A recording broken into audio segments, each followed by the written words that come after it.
welcome everyone. My name is Craig Duckworth, and I'm going to kind of be emceeing the event today. We've got an agenda that I'll walk through with you so that everyone knows who is here, who the panelists are. First, we have Chris Bahari, who is the CEO and co-founder of Garland Technology. Also today with us, we have Vivek Panada, who is the Director of Technical Solutions for Nozomi Networks. We have Debbie Lay, a Solutions Engineer with TXOne Networks. And finally, we have Jim Cook, who is the Director of Industrial Systems Cybersecurity for BW Design Group.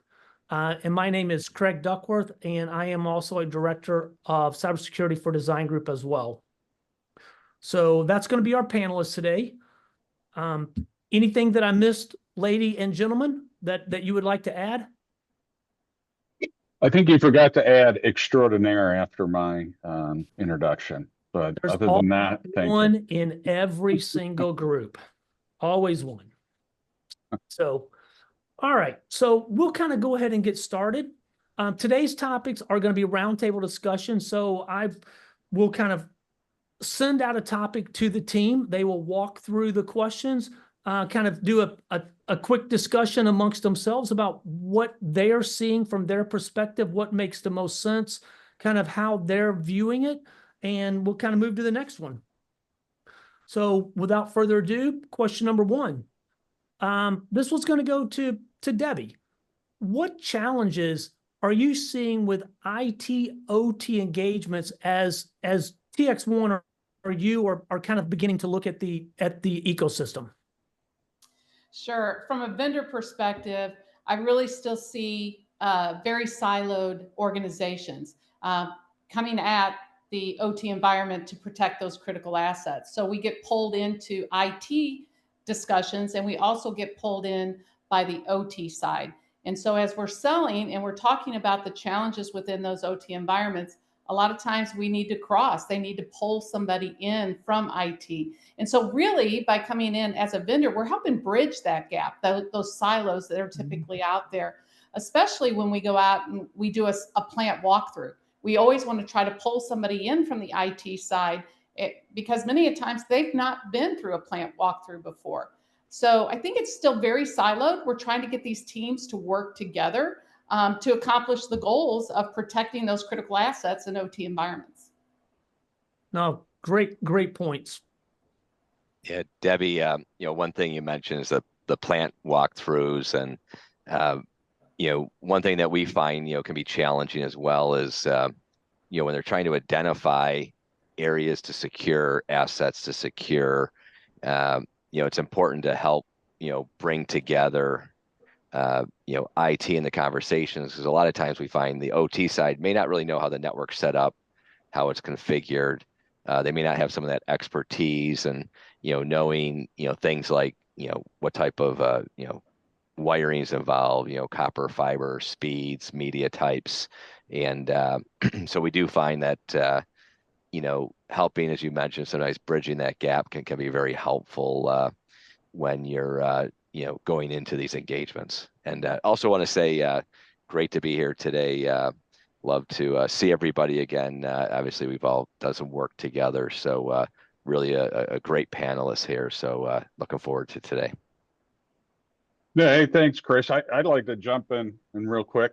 Thanks for being here. And just so you know, we just sent a team out for next week, and I think they've got every one of the panelists is involved in this effort we have next week. But I want to tack on to what Chris and Debbie were saying. Especially when you're talking about an IT and OT engagement, and everyone uses that term, IT, OT, convergence. And I like to play on that a little bit and say I always use the IT, OT collision sometimes.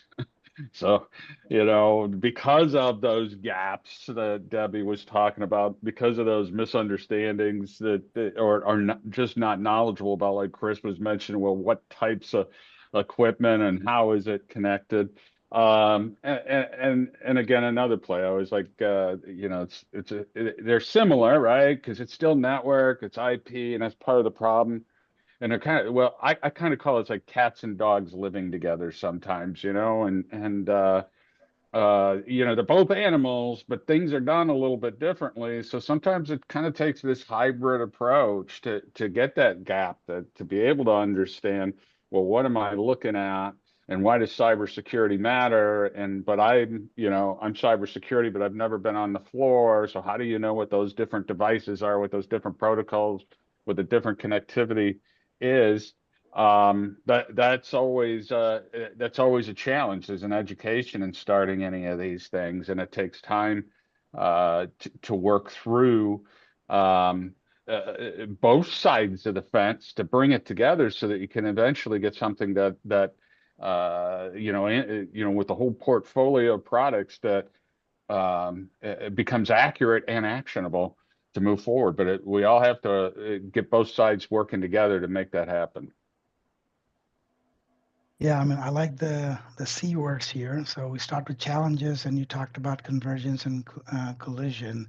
There are a couple more, right? So one is cultural divide. So the reason why these two teams don't typically are not on the same page is because, one is prioritizing safety and reliability and availability, right, versus the others that are trying to secure some kind of data and networks, if you will. So the only way to overcome that is collaboration. So that's the other C word, right? So the more these two teams get together, and in all my successful projects, we've seen that happen where there is one team, right? There's the OT security project, if you will, that has people representing IT, networking, IT security, the traditional ICS and automation people. They all learn from each other. They all understand what the end goal is, which is risk reduction for the enterprise, as opposed to, thou shalt not touch my stuff. I won't let you touch my network, or I won't let you configure my switch. All these, I think, are getting better. Like, compared to 3 or 4 years ago, it's definitely a much better place now. Like a lot of our customers are seeing a lot more collaboration across those teams. So there you have it, multiple C words.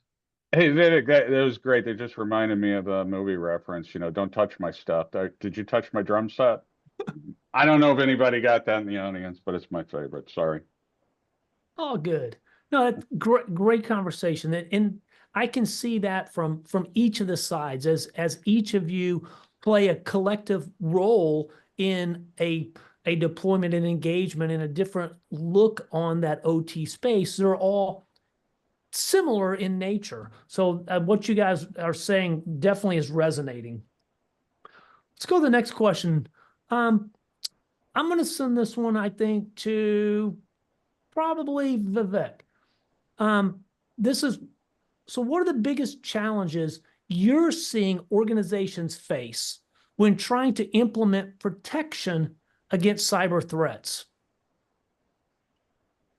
I mean, part of it is like what Chris started off saying, right? So lack of awareness, lack of asset inventory, lack of visibility to their environments. So if you don't know what you have, it's pretty difficult to figure out the strategy to implement protection against any threats, right? But that's usually a second order problem, because even before we get there, a lot of people don't have resources, and this is a common theme across the board. That's why automation and getting consulting help is typically the starting point for many small to medium organizations, because they don't have in-house capabilities. So there are many, like it's one of those things where it's death by 1,000 cuts, if you will. But if I were to put two big ones up there, the first thing would be lack of visibility, and the second is lack of resources. Yeah, and you touched on one thing that was really important is, this is really step 2. You got to know what you have before you can begin protecting it. Go ahead, Debbie.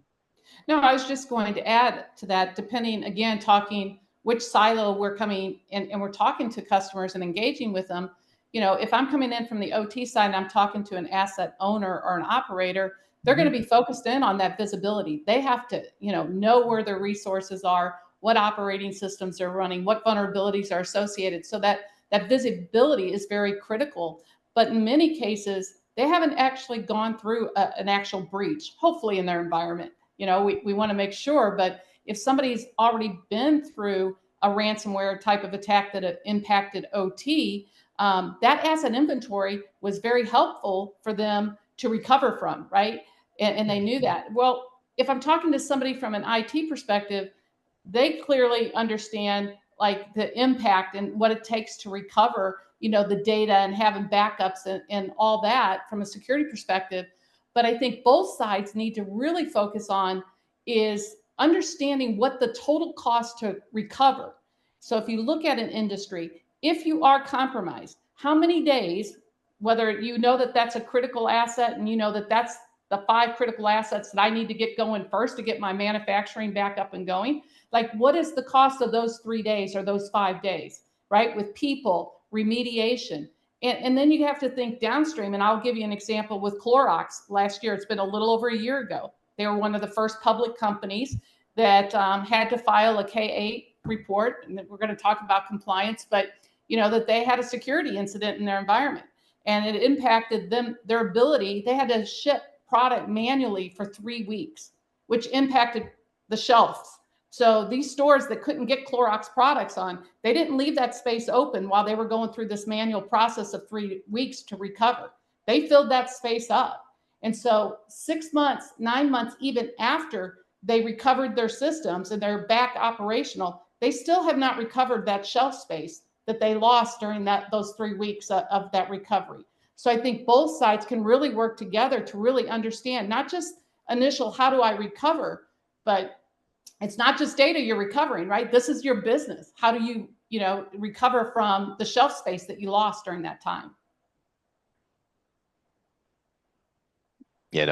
Great points, Debbie. And, we run into, a lot of challenges with customers, especially when trying to initially implement, I always like to say the truth is in the packets. And you've all heard me say that. And, so looking at, I think sometimes, folks just getting started or they're looking to, expand their implementations, we find that, a lot of customers have challenges of, figuring out the best way to do that. How can I get my, sensors connected up to my network? And, I always say this is a journey, especially in OT environments. We're not going to accomplish everything in a couple of weeks. And so, Craig, you and I talked before about, just getting started and, getting some of that north-south traffic first. But Debbie, you mentioned, right, identifying, what's really critical, where do we start?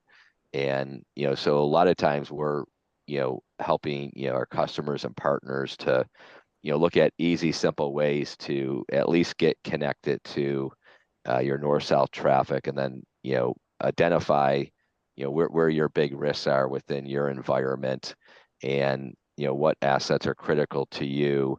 And, let's start seeing if we can, find ways to instrument the network to get that, packet level data from those different areas of the OT network. So, you're getting started, you're at least, hitting a couple key points of your network, and, start gaining the intelligence on, what's occurring, in these environments. So, to me, as you mentioned, like getting your assessments and figuring out what you have. But, sometimes I also think, we can maybe get started a little sooner with, a couple key points in your network. So, we're not waiting another 6 months or 12 months for someone to say, hey, I need to do a couple site surveys. And, you'll have to do that, right, to get started. But, so we're trying to help customers, move that piece along a little quicker, and, start diving in and learning and working with the different teams to make that happen. Yeah, I'll jump in and just to reemphasize what Chris said, journey, right? I think I wrote that down when that question popped up. It is not a one and done. It is not go out, turn it on, and you're protected. It's taken decades to create this environment. It's going to take time to unwind and slowly work the process to get better. And we time and time again, we go in, and the way companies think that it works, when I should say they think that the way that their network and their machine centers and their control systems are connected, it isn't always the case. There's always we go out and we find things and say, hey, this is a surprise. This is a new unknown, and they got to be ready for it, right? They got to be ready for it, and you got to have an approach like Chris said to go, okay, well, let's go after this, and it's going to take time, and let's get to this, and let's get to the next one, and you know, kind of um, piggybacking off of what Debbie said, it's like, okay, well, if this is the cost of the breach, and you need to set priorities, and let's kind of walk through that process too. Um, it's not like we're going to go out and say, well, what you need is endpoint management, and boom, you're done. You know, we're not in that world. It is a cybersecurity play, but it's a cybersecurity in that industrial environment, and there's going to be different methods to go and attack that. Yeah, all great points. The one thing that I'd like to kind of come back and circle up on is Debbie mentioned the lack of shelf space. The retailers in the Clorox event, they filled that with other competitive product that they had available to sell. Most organizations, when they are looking at this, they don't account for what I would call the soft cost or the lost revenue or the market erosion. You know, if they're saying, okay, if our plant's down for 5 days, we're making $1 million a day, we lose $5 million. But what they don't recognize is if in that 5 days they can't produce product and a competitor to Clorox fills that space and the consumers get used to buying that alternative, it could take Clorox years to make up that lost revenue. And that's something that I don't know that organizations are factoring into their equations. That was a great call out, Debbie. I was surprised because it was, you know, being from the technical side, I just look at downtime and how quickly can we recover, right? And then when I did a follow up and I saw like after 2 quarterly earnings statements that they talked about and they were lower than normal, they brought up that point that they hadn't recovered the shelf space, and I was just like, wow, that was a light bulb moment for me. Yeah, no, and hopefully organizations that are listening to this are factoring that into their calculation when they're trying to determine what would a breach really cost us. And it's not just the downtime to make the product. If you can make the product back up, but you can't sell it, that's a different number. Mm-hmm. Absolutely. Great discussion. All right, question 3. Let's go to Chris. What dynamics do you see shaping industrial cybersecurity going forward? Now, you're a little different in the makeup. You guys are a hardware manufacturer that enables the solution versus a solution. So it's maybe a little different skew, but how are you guys seeing this as you are, you know, looking at the going forward of the market? Yeah, so it's you know, it's definitely interesting time, right? There's a lot of great technologies in this space, and For sure. I think we all agree that you know, it's still infancy stage, right? Because you know, one of the things that, you know, I'm seeing is you know, a lot of folks are just getting in the game, right? They're just, you know, monitoring a very small portion of their network, and they're trying to, you know, get their hands around the different technologies, understanding how they work. And so you know, also seeing, you know, some you know, a lot of investment in this space with different technologies. And Yeah. you know, I think, you know, potentially, you know, the next 2 years you'll maybe see slight consolidation or acquisitions. But in terms of the, you know, the technology, I think, you know, there's interesting dynamics because, you know, when you think cybersecurity in IT, everything's about, you know, increased speed, increased performance, right? Everybody's moving from, you know, 1 gig, 10 gig, 40 gig, 100 gig. So interesting dynamics in the industrial OT side is that, you know, we're still dealing with some, you know, a lot of lower speed technologies.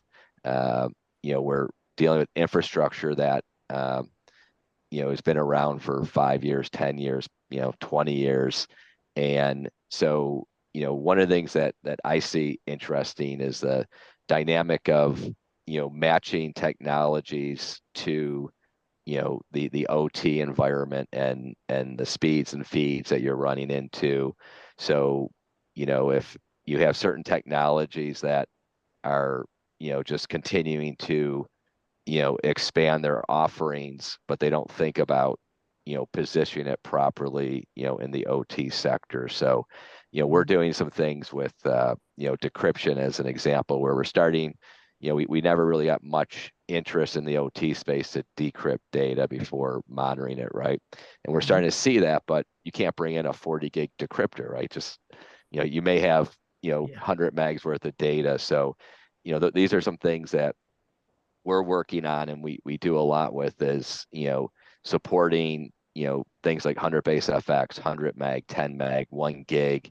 And, so I think, the interesting piece of this, whole OT sector is that we got to make sure that we're staying in line with what customers have. And don't get me wrong, there's some customers, right, who are advancing and doing 10 gig and higher speeds. But I think, what the majority of us are seeing is matching up, cybersecurity, but, doing it in a way that makes sense with these types of environments where I think some technologies are just IT, right? They're about, hey, I need that 400 gig, technology, or 100 gig technology. So that's an interesting dynamic that I see a lot, and we're very conscious of it. And, you don't see a lot of tech companies saying, hey, I got this great new 1 gig product coming out. Right. But we're doing that, right, to meet the needs of the customers and these environments. So, it's, matching up new tech, but making sure you can fit it into these, older environments, I think is a interesting dynamic that a lot of people don't think about.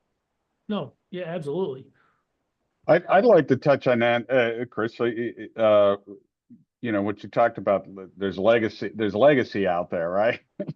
And it's not only just the IT/OT collision, really, but you've got the legacy that exists because the life cycles are so long in the OT world, and you've got the new technology coming in. And so how's that rub, right? How do you fit all these pieces together, and then how do you come up with a program to address it, right? I'll also mention I always try and tell everybody there's not a silver bullet out there. There's not a silver bullet that you can go out, get the one thing, turn it on, and you're done. In the dynamics that are happening, it's an evolving ecosystem. So how do you put your pieces and players together? And just like today, how does the TXOne fit with the Nozomi, fit with the Garland? To get you that full solution set, and you've got to have that realization that go, well, one, industrial cybersecurity is an issue, which we touched on the question before, and two, going, okay, if there's no silver bullet, how do I kind of create and put the pieces and parts together so that I can get an effective solution? Right. And whether it's the new technology or the old technology, they're all coming together and smashing heads there. Yeah, and Jim, one other point that I just thought of too, while you're saying that is, the other dynamic part here is, right, you have parts of the network run by ABB or Honeywell or different groups, and the OEMs are saying, this is, our piece of it. And so those are really interesting, because generally, you don't go into an IT environment and they say, oh, these servers, over here are run by this company, you can't touch them. You don't hear that, right? It's like, here's my data center. So that is another, I think, area that does add an interesting dynamic of, when you're saying, okay, I have to secure this environment, but these assets are run by ABB, these are run by someone else, and now you got to kind of figure out, well, I'm responsible for the cybersecurity. How do I work with those different vendors? Because at the end of the day, I'm responsible to secure it, but I may be told I can't touch any of that equipment. Excellent point. Yeah, and going to that point about not touching it, I think about, the great visibility tools that we have out there that will show the ABBs and the vulnerabilities associated with that.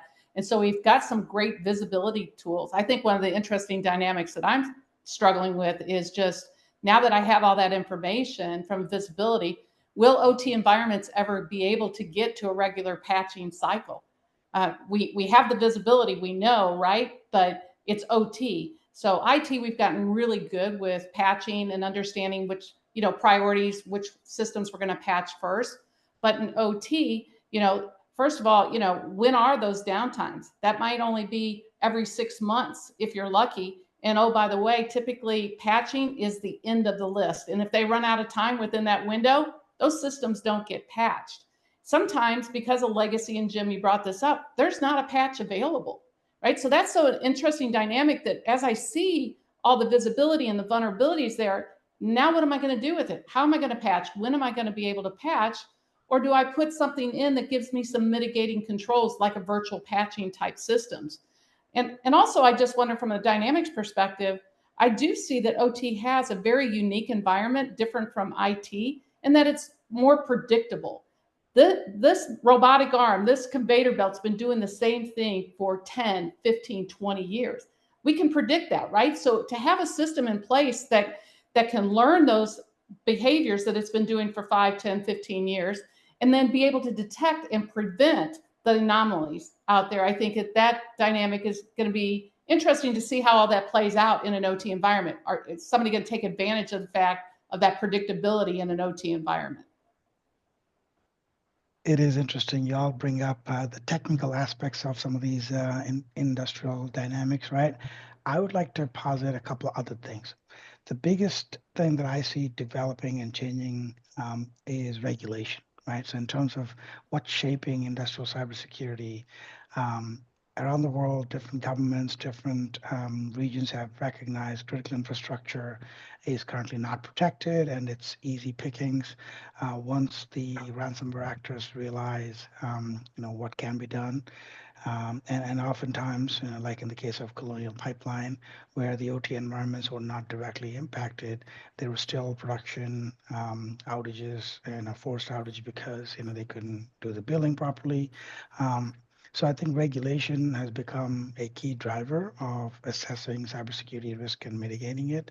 The technical aspects of it, patching is never going to be a solution in OT, right? In theory, it's not even a solution in IT because if you're constantly chasing vulnerabilities, then there's no one sleeping, right? Whether it's the IT team or the IT security team, you should always have built-in resilience, right? So that's another key driver you're seeing being addressed around the world as to what would you do? Kind of like the Netflix and Chaos Monkey principle, where you break things on purpose so that things are more resilient, and you're not constantly trying to figure out how to patch this next solution. So even IT is kind of figuring out alternatives there, and OT that's always been the case, right? Like you mentioned, Debbie, patch might not be available, patch might not be possible to install because there's no outage window. And one other unique aspect is a patch might not actually solve anything because you patch the HMI, but the unencrypted nature of this old OT protocol they're using makes it still easy for someone to manipulate values, if they're in the environment. So I think the key drivers besides regulation is the push and pull, right? Because we're seeing standards being developed and implementation architecture being standardized across the board. 62443 has a very good pre and post assessment model, and vendors have become on board to develop their products in a secure process, right? The SDLC, secure development lifecycle, has become a thing, both because of regulation and because of vendors being asked to do something better, right, compared to what they did 20, 30 years ago. So in my opinion, the bigger picture dynamics in industrial cybersecurity are process-driven, regulation-driven, and more risk management based, as opposed to us chasing, repeating what IT did 10 years ago or 15 years ago. Yeah, if I could jump on that one again, Vivek, interesting point where you use the term resilience, and I love that term, right? because it's, how do you address whatever vulnerability might be in the network or in the system or in the devices? You take the IT approach and it's, as Debbie was saying, it's patch, patch, patch. Well, you can't do that, maybe because of the age, maybe it's because of the dependencies. We had an issue where a client was saying, well, you've got a Windows 7 HMI out there on my network. It can't be on my network.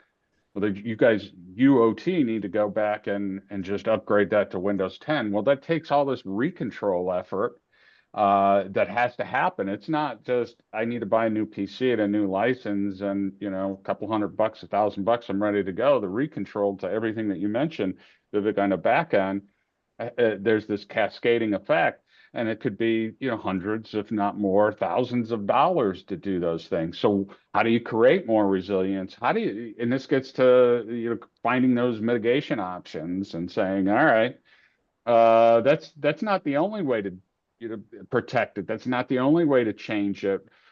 How do I go about addressing this particular vulnerability that could be very important to me? But hey, that machine running and not spending another $1 million is important to me too. So how do you put all the parts and pieces together to address? So, and really that's part of that journey, right? And going through and go, well, okay, now that I know I have this, how do I get through that and create more resilience? And what are my different options? Because I am in a different world. Yeah, and a couple things that I kind of touched on that is, in Vivek, you mentioned the regulation and resilience, and Jim touched on it as well. It goes back and reminds me of secure by design and secure by demand, as organizations are regulation is requiring vendors to develop stuff that is secure. I was in a client meeting yesterday, and they were talking about devices that they're putting in the field that they are building for a 20-year lifespan. Think of that, 20 years. That's what they're putting out there. And then they're going to maintain them 10 years past that life cycle. So for 30 years, this piece of industrial hardware could be sitting in the plant. And that's okay. But if you rewind 30 years, there wasn't a computer, or there was, but it was minimal. There wasn't an iPhone or a cellular phone. All of the technology that we have today that we did not have 30 years ago. And you fast forward at the speed of technology today, what's that going to look like? What kind of environment are we potentially going to have? And it goes to your legacy devices that are there today, and how legacy will they be in an additional 15, 20, 30 years. So all great points. Let's run into a few scenarios. First one, Chris, what value does Garland bring to environments that still have legacy equipment embedded in their networks? Again, it goes back to the conversation we all just had. This stuff has been around a very long time, and manufacturers are building it to be there for a very long time in the future. How do you help that?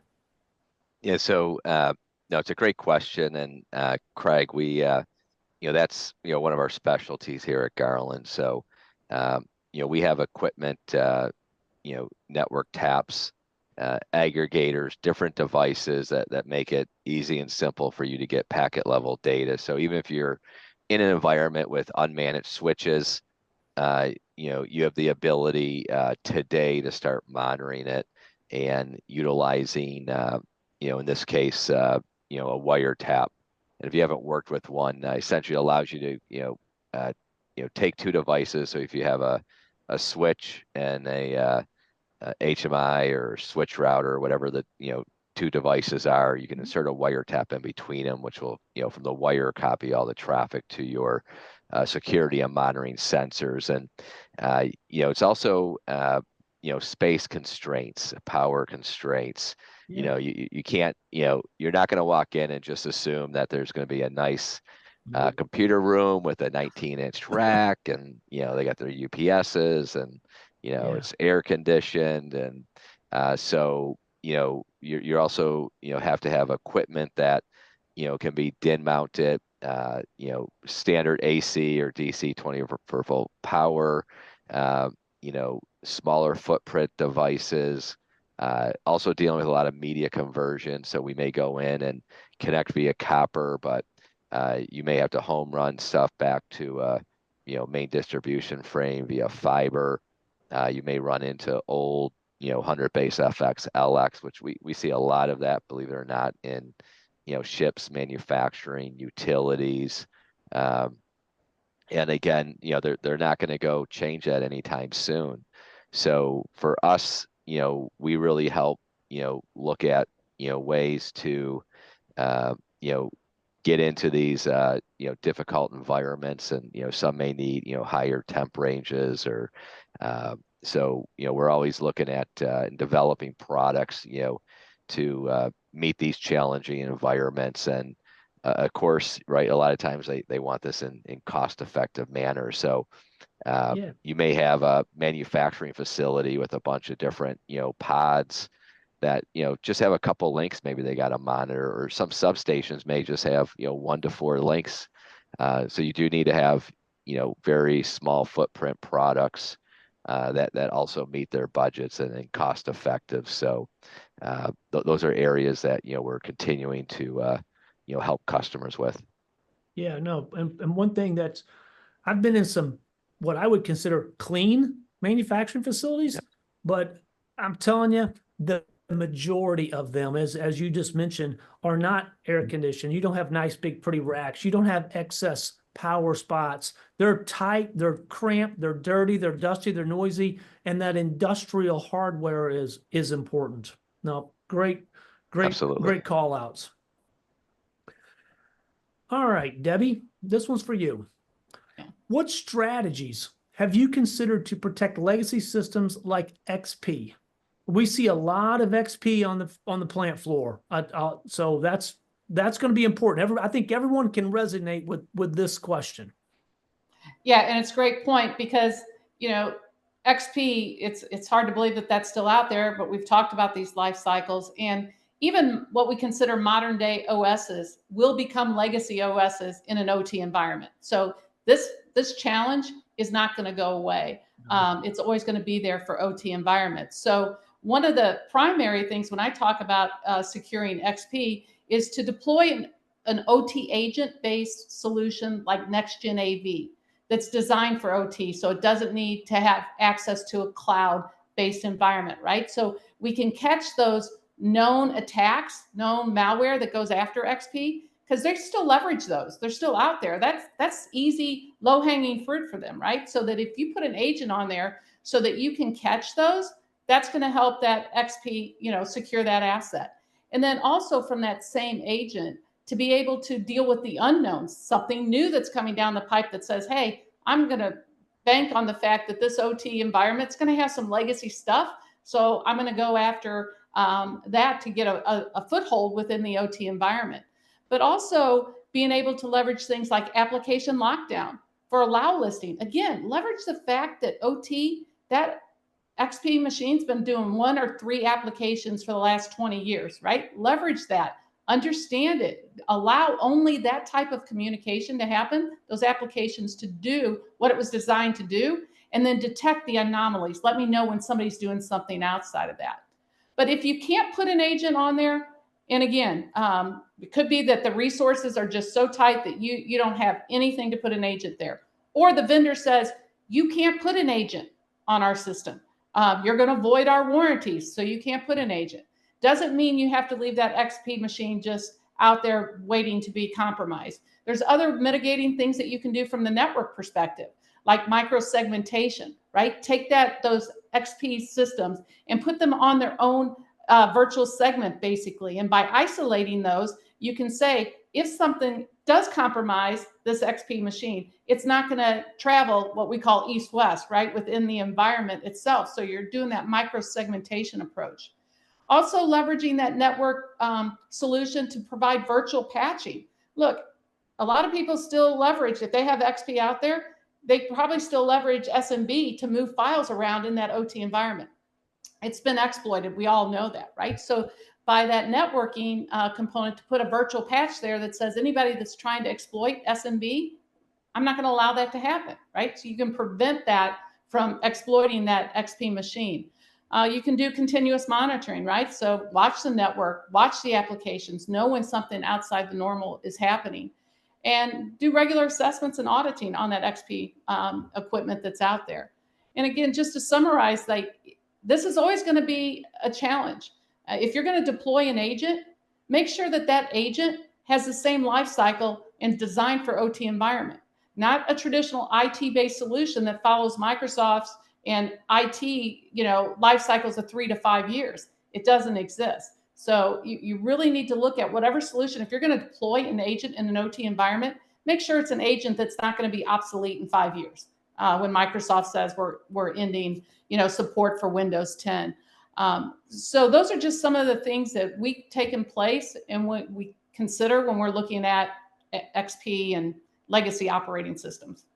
No, great discussion. And I would say the one thing that you touched on is make sure that the technology and all of you guys are in the technology space and in the, the services space and the OT space. Make sure that what you're doing, if for those that are listening, make sure that the solution you buy is OT centric. Do not try and shoehorn an IT solution into the OT space. It does not work, so that was a great call out, Debbie. All right. Jim Cook with design.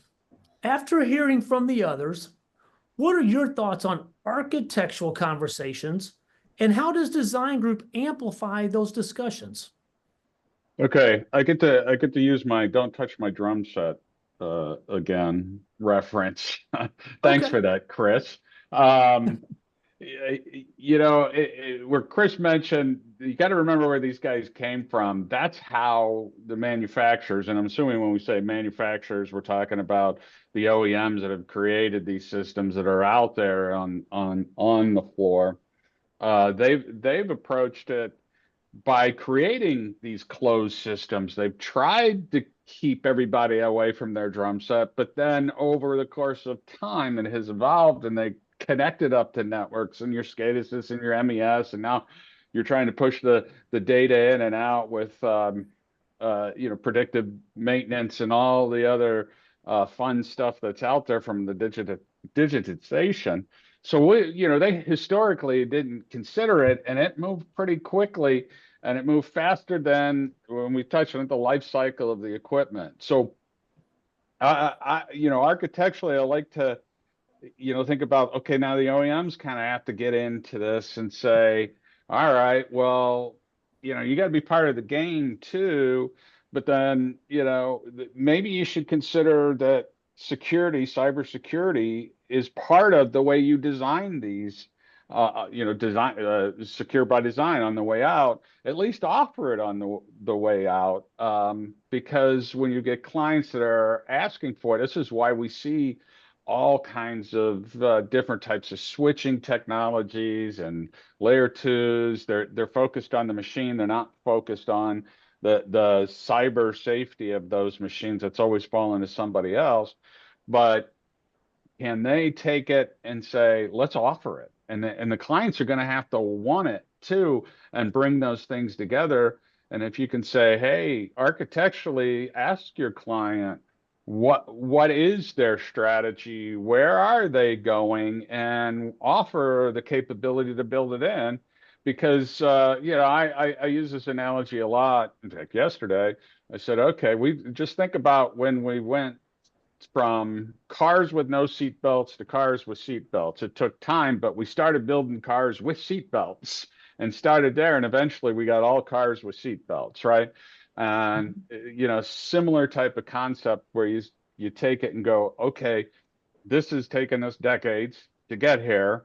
So let's start offering seat belts on the way out the door so that at least the new ones are coming in and you're starting to turn over in that long-term life cycle.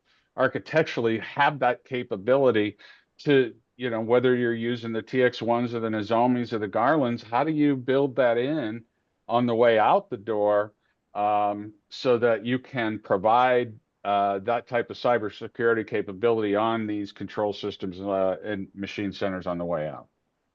No, great thing. So before we jump to the vulnerabilities, let's go to a couple of the questions that are being posed in the chat. That way we can kind of get to some of the thoughts of the viewers. So let's see. First question. There's a lot of progress in addressing cybersecurity challenges in other domains, cloud, data centers, whatever. And I wonder how much of that could be adopted in ICS domains as well or not. What are the challenges that the ICS industry faces in adopting the research and innovation from the other domains? Are the cybersecurity challenges fundamentally different? You know, Vivek, how about you? Let's see if you can take that one. Yeah, I would love to. In fact, I've been answering a couple of questions in Q&A, and these two I would love to answer live because the person asking my question brings up a great point, right? We do not have to reinvent the wheel. However, ICS security is different. So in terms of how we access asset information, how we identify vulnerabilities, what needs to be prioritized, what specific threats are at ICS, those are all different and unique. However, when it comes to higher level, enterprise level risk mitigation, in fact, Patrick Miller has this world famous saying that it's all T. There is no OT, IT, IoT with respect to how a CEO or a company evaluates their risk, right? So the risk is, like Debbie was saying before, about operations, about shelf space, about revenue, about profit. These are all key drivers to decision making. So the short answer is we are adopting, right? In many ways, how do you prioritize, what vulnerabilities to pick or what virtual or cloud environments you can leverage? In many ways, at that level, it's very similar. So most of the newer software solutions and cybersecurity solutions in the OT space are pretty much aligned with what's happening in the IT world, all the way to using containers and cloud solutions.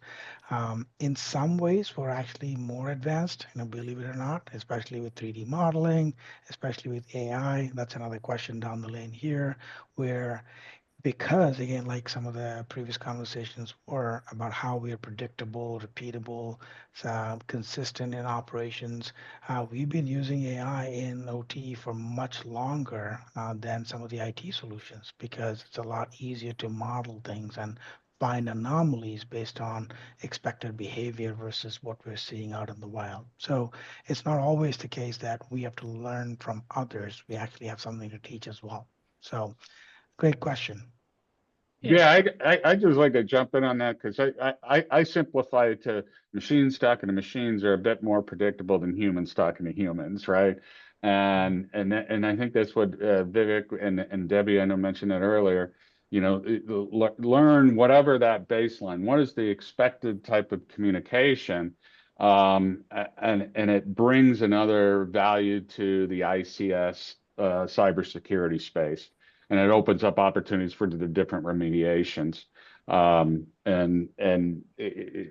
agree. ICS is different. There's unique devices that don't exist out in the world. There are unique protocols. The protocol list is kind of staggering when you start looking at all the different protocols that you have to manage and how those different devices and equipments, the PLCs, the HMIs and drives and your motor controls and your IO. How does all that work? Well, it's on IP, but they all use different protocols, which are not standard IT protocols. So you need that specific tool set to address appropriately. No, great follow-up. Thank you. All right, so we've got about 10 minutes left, and so I don't get fired from the XMC job, we're going to kind of go through these a little bit quicker because we still have a couple more, and I want to make sure everyone gets an opportunity to address vulnerability management as well as compliance, because those are both very, very important aspects within what we're all trying to do. So, Vivek, how does Nozomi help in prioritizing vulnerabilities for remediation? Yeah, great question. right? We are used primarily in asset discovery as a first phase. Then we can match the CPEs to known vulnerabilities, right? So we've been doing this for a long time. So essentially, once we identify all the assets accurately and match them to the NVD for vulnerabilities, we then also add several layers, right? So the CISRS KVE, which is known vulnerabilities, we have a version of it that is inbuilt in the platform, so you can then identify what's known, right, to be exploited out in the wild. Mhm. And then the exploit prediction scoring system, EPSS, is mapped to it, so that at the end of the day, you have a list of assets that are not only, obviously vulnerable, but known to be exploitable, or higher scoring in terms of predictability. Then we map them to what's happening in the environment, right? Whether this is connected to an external IT or an internet facing device. Are there other aspects in the environment that are risky? For example, other devices that are possible to be used as staging, for like a command and control server. And then use a form of AI, again, a question that was asked before, use a certain level of AI in the system to say, hey, this particular device is vulnerable, it's known to be exploitable. However, where it's installed, it's actually talking a very limited, protocol subset, and it doesn't have, admin access, for example, for that exploit to work, right? So we combine all those things to provide the end users a much shorter list that they can then customize based on their particular impact score to then combine all these different features to identify which vulnerabilities they want to address in the next outage. So long-winded answer, but we've been doing this for a long time, and our customers have consistently seen a lot of value in identifying where to start, because otherwise thousands of vulnerabilities are not going to get fixed at any Yeah. given point. Perfect. Great answer. Chris, how can Garland help a customer get started towards decreasing their risk? Yes, Craig, for us, we focus on, again, looking at areas within the network that you look at as the most risk or critical assets that we talked about earlier. So for us, it's really understanding your network design, understanding your layout of the network, and looking at ways that you can monitor the network effectively, and also understand different methodologies. So a lot of people continue to use span mirror reports, which is a great way, again, as I say, to get started. But there's definitely risks that are taking on there that I think customers need to be aware of, in terms of having the ability to be bi-directional. If you are using span mirror ports, right, they're configured by an individual, right? People can make mistakes. And so, a simple way to, maybe address a couple, implementations is, if you are doing some monitoring of certain traffic via span ports, and there's some, critical assets, you may want to look at, putting a permanent wiretap in place to guarantee you're going to see that. So you're not going to get, someone misconfiguring. Another thing, that if you are using span, I recommend that you put together a, good audit process, right? Are you, maybe every 6 months, going to every switch router that you're using span mirror ports and validating it's actually configured correctly. Did someone, change the configuration? Did something happen during a firmware update? So, putting a strategy together that, the way that you're accessing and getting traffic to your security sensors. So, we've done, a lot of work with Nozomi, where we're, using span and taps and aggregators and getting data. So for us, I always like to say, what is your tolerance for risk? Yeah. And, are you, do you understand, what risks, come into play if you're using, span ports as an example, or wiretaps, or a mixture? And I generally see it as it's a mixture of approaches that allow you to continue to decrease your risk. So I look at it as, where can I get data, to see more assets, and where can I get, what I'll call kind of deem, permanent access with a wiretap that, no matter what, I know I'm going to get every packet, and I don't have to rely on, me getting the traffic, via span mirror port. So it's continuing to, bring more data into your security and monitoring sensors, so you see more, protect more, and help customers, work on that and find the strategic location, so they can keep budgeting every year to increase what they're monitoring and protecting. Okay, no, great discussion there. Jim, in your experience, what do you see as the biggest obstacle for companies around handling vulnerabilities? All right, so I got to be brief because I don't want to get you in trouble. I'm going to give you one word. It's starting. Right? Even if you haven't started already, you need to start. How are you addressing your vulnerabilities? And even if you are, now that you got all your vulnerabilities, then how do you start prioritizing them? Because applying it down to the physical world. Remember, we're dealing with digital systems that create physical outcomes. So the prioritization might be very unique depending on the plant and the operation and the systems and the machinery and what you're producing and what's that financial impact. Really then needs to get in there to figure out how to start prioritizing those vulnerabilities. So starting is the key word here. Yeah, and to add to that, I would say prioritization, which you touched on, understanding what's important and doing that. But you're right, you got to start somewhere. We see so often paralysis by analysis. All right, Debbie, let me ask you this. How do you guys, from a compliance standpoint, see customers handling it? How are you guys seeing them handle compliance? They're trying, right? Everybody has the good, we're security professionals. We're doing the best that we can, but it's a mindset. And if upper management, doesn't have the mindset of security, I don't really know if in the States, our compliance, if there is necessarily the way to enforce it that will ever be strong enough with penalties and those types of ways of getting around it.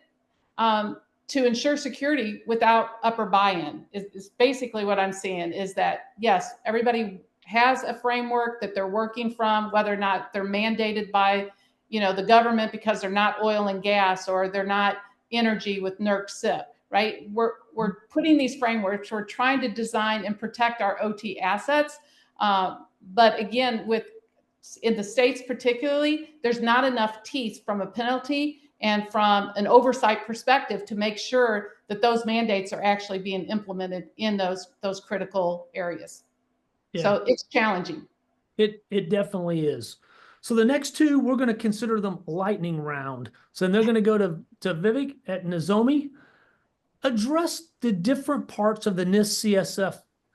Identify and detect, get a lot of attention. How about respond and recover or govern? What's your thoughts? In the interest of lightning answers, I think it's definitely improving. Historically, identify and detect were important because visibility and threat detection were the keys when you're starting up. But then, like I think Debbie mentioned before, the recover part is important. Obviously, business continuity and recovering quickly so that you don't lose your market in the long run. That's important. Instant response is a big deal. And govern, as you mentioned, it's fairly new in terms of the CSF, but the key components of it were already baked in before. So long story short, what we're seeing is people have been asking us, to provide tools to get these in a better spot than they were before, right? So in terms of dashboards and views, so we've seen a lot of requests from customers asking us for specific views for a government function so that their leadership can quickly identify, where there might be gaps. Similarly, specific alerts and specific dashboards for identifying, what aspects of an incident should be highlighted to the incident response team and what data, PCAPs or others can be easily exported. So the tools are already there. I think it's just a matter of maturity in the industry and the customer's environments to be able to take advantage of it. Oh, very, very true. Very true. Jim, last one for you here. If we're working with a company who was mentioned a compliance track or was trying to follow a compliance track, what advice would you offer them to ensure they start and plan correctly? I think you're on mute there, Jim. Sorry. All right. There you go. All right. I'm going to go with the capabilities, right? OT cybersecurity capabilities. Vivek mentioned it earlier. It's about the resources, right? That's a challenge there. You need that capability that these resources that have these skill sets to go in all these different environments, have that versatile skill set to be able to put it together, because interpreting how that compliance tracks to their unique environment will be changing. So make sure you have that. And if it's internal or it's external or it's a mix or however you want to go, that role and responsibility and those resources are important to really understand the proper way to address your compliance. No, very true. And I know that we're a little bit over on time here, and I apologize for that. We had several questions come in throughout the course of the webinar, and I know we answered a couple of them live. All of those that we did not get to, feel free. We're going to reach out and make sure that the questions are all answered to the individuals that asked them. So we appreciate it. If there's anything else, don't hesitate to reach out to anyone on the webinar here. We can help with any questions, any answers that you have. We appreciate your time today. Back to you, Caitlin. All right, thanks, Craig, and thank you to all of our speakers again for the really great conversation. And as a reminder to everyone, this will be sent out as a recording probably early next week. So all of that information will be made viewable to everyone on the call. And again, thank you for your time. And Craig, thank you for being such a great host.